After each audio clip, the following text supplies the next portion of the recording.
Okay, so I have once again misplaced my actual glasses and I have no desire to go look for them. So, old glasses it is. I feel like there was something else I was meaning to do other than this. Anyway. Chapter 2. Why was that so loud? Eager to work on their energy manipulation skills, both girls tried to open the door at the same time, using their powers of concentration. This resulted in a standoff, since neither was particularly good at it yet. The door slid open an inch, then closed, then repeated the same motion several times. The visitor knocked again, louder. "Let me in!" a voice called out impatiently. Finally, Libby backed off and allowed Gemma to do the honors. Gemma concentrated with all of her might, her face turning quite red with the effort. The door slid open haltingly, and their visitor stepped inside. It was Scarlet. "You guys might want to think about working on your energy manipulation a bit more," she said. As a third-year student, she had more practice with it and was much better than they were. "Oh, hey, Scarlet." That was even more wrong than the last video. Jesus Christ, Gemma said casually. But Libby could tell that her roommate was a little nervous. Libby couldn't blame her. Scarlet, with her intense punk rock look and matching attitude, was pretty intimidating. She could be standoffish, intense, and mysterious, so much that Libby had gone out of her way to avoid her in the beginning of the school year. But then one day, feeling blue, she had curled up in the Illumination Library to read one of her favorite hollow books from childhood, and looked up to discover that both she and Scarlet were deeply engrossed in The Starling Surprise. They had a good laugh about it, then bonded over the common bout of homesickness that had led to the book selection. I'm surprised she was feeling homesick. Scarlet texted absolute crap about her home life. Scarlet had sworn Libby to secrecy. She had a reputation to uphold. Libby had realized that when you got to know her, Scarlet could be kind and fun. But Gemma was not yet convinced. Whatever you say, Gemma had said when Libby tried to explain it to her. But until she's kind and nice to me, I just won't believe it. The rest of the Star Darlings, especially Leona, Scarlet's roommate, all seemed to feel the same way. "Hey, I thought I stopped to see if you wanted to walk to the Celestial Cafe together," Scarlet said. She looked around her. "I forgot how nice your room is," she said, nodding. "Kind of reminds me of a beautiful sunset." Gemma smiled despite herself. Libby looked at the room as if through Scarlet's eyes. The girl was right. The lighting, soft pink on Libby's side and cheerful orange on Gemma's, combined in the middle of the room to create a rosy glow that was warm and cozy. The two girls definitely had different tastes, but their furnishings fit together nicely. Libby was a bit neater, her bed always made and her belongings stowed away. Gemma had a lot of stuff for her many interests. Musical instruments, hollow books on almost every subject you can think of, stuffed animals, crafting supplies, flora she had collected on nature hikes, a variety of sporting equipment, and it was all crammed onto her floor-to-ceiling shelf. On her floor-to-ceiling shelves, oh my god. The other Star Darlings' rooms were not quite as harmonious. Sage and Cassie, also first-year students, had a room that was a study in complete opposites. One side austere, and the other quite cluttered. The room that second years Piper and Vega shared was as neat as a pin, in soothing shades of blue and green.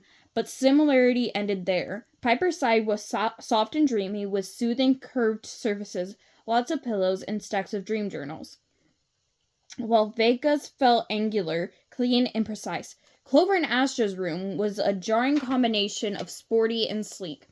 And over in the Big Dipper dorm, Tessa and Adora's jumbled room reflected their dueling interests in science experiments and cooking. You never wanted to pick up a glass that wasn't handed specifically to you.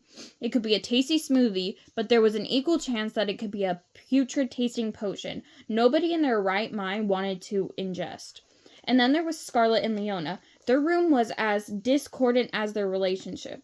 Leona was bright, flashy, and in-your-face as her side of the room, with its warm golden glow, staged for impromptu shows, and desk shaped like a vanity surrounded by bright light bulbs.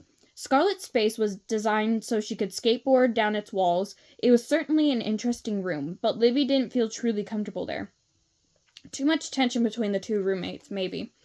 "Hey," said Scarlett, spying the bouquet. "You got those flowers too, and so did Tessa and Adora, down the hall from me. They must be from Lady Stella, don't you think?" She took a deep sniff. "Aren't they amazing? They smell just like Funky Bows." Libby and Gemma stared at each other. Now that was very odd. Scarlett sat down on Libby's pristine pink bedding. "So when I came out of the sparkle shower this morning, what do you think I found?" "A hungry lion eating your flowers," offered Gemma. Libby knew her roommate was trying to be funny, but nobody laughed. Scarlett gave Gemma her patented disdainful look, and Gemma, embarrassed, immediately busied herself with her stars app. "No?" Scarlett drew the word out scornfully. "I found my roommate wearing my grandfather's top hat. That's what," she said. "Again. And again, I told her to keep her hands off it. I remind her all the time that it's special, not to be worn. Ever. And as usual, she just ignores me." She scowled. Before Scarlett's grandfather had completed his cycle of life, he had been the greatest and most famous magician Starland had ever known. He had been known as Preston the Prestigitator. And starlings had come from near and far to watch him perform.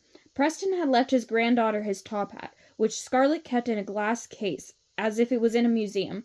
Rumor had it, at the end of his life cycle, he had been staged... Rumor had it that the end of his life cycle had been staged, and that, as a part of an elaborate trick, he would reappear on his next bright day. But Libby was too intimidated to ask Scarlett if it was true. Scarlett shook her head.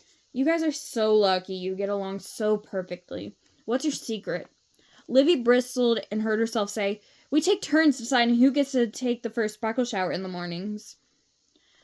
Gemma narrowed her eyes at Libby. "We always Gemma narrowed her eyes at Libby. "We always listen to each other," she said. I don't know why, such a perky character has a raspy voice in my head. Just Anyway. Scarlett didn't notice the tension between the girls. "Well, that's great," she said. "In any event, I'm hungry. Time for breakfast." The Star Darlings tended to sit together in the Celestial Cafe, at the table by the window looking over the majestic Crystal Mountains. Libby always tried to grab a seat facing the view. Though Libby was friendly with many of the regular students, she had discovered that it was just easier to spend most of her time with her fellow Star Darlings. You can never let your guard down around the others, in case you accidentally let some top-secret information slip. Libby plopped herself down on the seat next to Gemma's sister Tessa. Scarlett sat on Libby's other side, and Gemma sat across from her, next to Tessa's roommate, Adora. Tessa turned to them with a grin. "I just ordered the Zoomberry pancakes," she said. "You should get them too." "Whatever," said Gemma dismissively. "You know they're never as good as the one Dad makes on the farm." "I know," Tessa told her sister sympathetically. "The Zoomberries aren't as fresh, but try them. They're still pretty good." Adora, who sat across from Tessa, rolled her eyes. "Do you think I could sit through one meal without hearing about how much better everything is on the farm?" Someone just calling? Okay, anyway,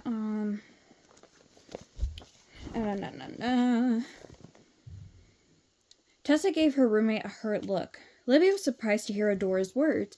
She was usually so calm and collected.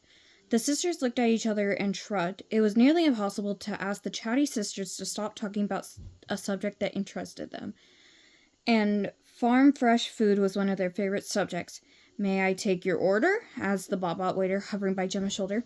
She mused. "I'm not sure what I'm in the mood for."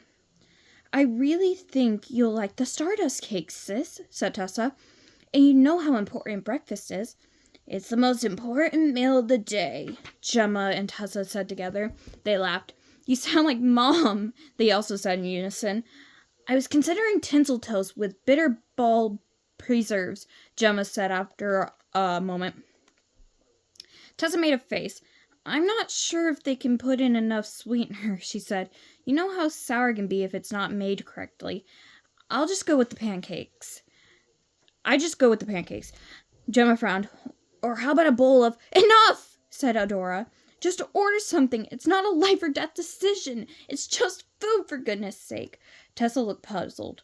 Just food? She said. Who thinks that? Libby watched as Adora stood, walked to the other end of the table and sat down. Libby was surprised by her unusual behavior.